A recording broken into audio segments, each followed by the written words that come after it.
Hey everyone, today let's talk about the importance of the freedom of association, or in other words, why we should let bigots be bigots.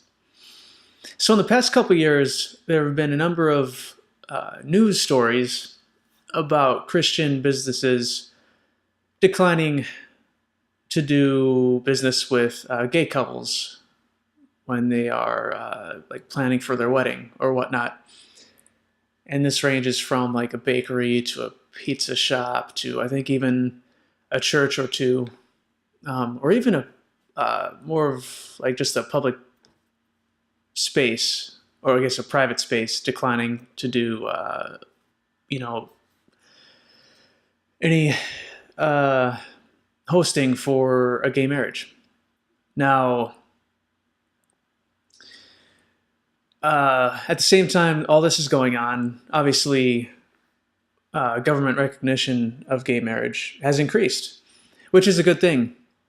I totally support, obviously, the freedom of association. Uh, Unfortunately, I think the end goal here, or at least what I would prefer, is a separation of marriage and state. But I guess that's something we can work on going forward. So the government is getting on the bandwagon, and since the government is always a lagging indicator of where society is as a whole, that means that most people are now in support of gay marriage or at least neutral on the idea. And I think there are plenty of, polls and surveys that reflect that. And I'll try to find a couple so that I prove I'm not just talking out of my ass. Uh, so unfortunately, there's a downside to this whole kind of societal movement, and I suppose the government piece of it too. And that is, I believe it's gone so fast, and all the people that are behind it are so passionate about the idea that they have lost, or maybe they never had the concept or the principle behind what they're trying to do. So they want to open up marriage to homosexuals and gay couples, at least as far as it goes with government recognition, that they now are willing to force people who would rather not be involved in the whole process to be a part of it, and therefore negating the whole freedom of association, which in all likelihood they probably never even thought about, and it's mostly just a emotional reaction and an emotionally fueled movement, which unfortunately could backlash in a couple ways. And so I want to say a few things about kind of the dangers or reasons why I think we should allow people to discriminate in ways even if we don't like the ways that they discriminate. First off, like I said, the principle behind allowing homosexuals and gay individuals to get married, and I suppose lesbian, whatever, is the freedom of association. They should be able to choose for themselves who they love, who they want to spend the rest of their lives with, and so forth. Well, if you turn around and then force people to be part of that interaction, you are denying these people, whether it's a Christian bakery or whatever business, and for whatever reason that they would rather not be a part of a gay marriage, whether it's supplying products or services, you are denying them the right to freedom of association that they were trying to block for homosexuals through the government. So if you become authoritarian on this, you are breaking the same principle that they were, but just in reverse. And I believe if we want a good, consistent, moral, society, we should be consistent on principles and allow people, and if you want to allow people to freely associate with each other in ways that you like, then you should also allow people to freely associate in ways that you don't like. Because in the end, who are you to judge for these people who they associate with, whether it's good or bad, and whether it should be allowed or not? As long as it's freely done, it shouldn't be blocked, obviously. Now, my second point is that I think we all should want to know who the bigots are. That might even be a strong word, I don't know. But we want to know who the people are that discriminate in ways that we don't like, right? So if it's bad to discriminate against people because of their sexual orientation or their race or gender or what have you, we want to know, right? We don't want to drive that underground, and then these people can, while they're forced to engage in all sorts of business with everybody, and they're not allowed to discriminate. That just allows them to kind of coast underneath scrutiny, basically. And and I don't think any of us want to give these kind of people our money, right? So if we allow them to discriminate in ways that we don't like, well, then we can identify them and we can boycott them, or if that tickles your fancy. And then these people would feel the economic backlash for their decisions, and then they can freely choose to interact with their customers without using these kind of arbitrary and silly criteria. And I don't know about you, but I feel that if getting somebody to choose to do something good is better than forcing them to do something good. And so let's let them sink or swim with the quality of their beliefs and their actions. Let's let them live out the repercussions of what they believe and what they do.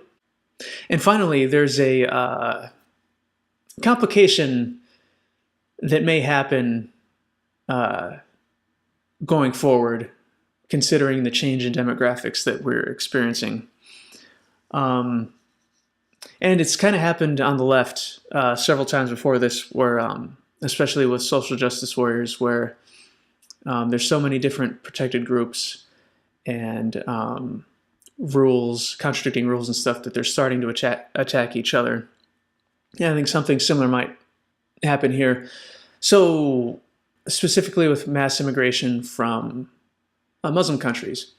Now, I don't think immigration is the right word because it's government funded. So it's more accurately described as, the government funded moving of people, which I find immoral just on the fact that you have to take from taxpayers to move these people from point A to point B with or without their consent.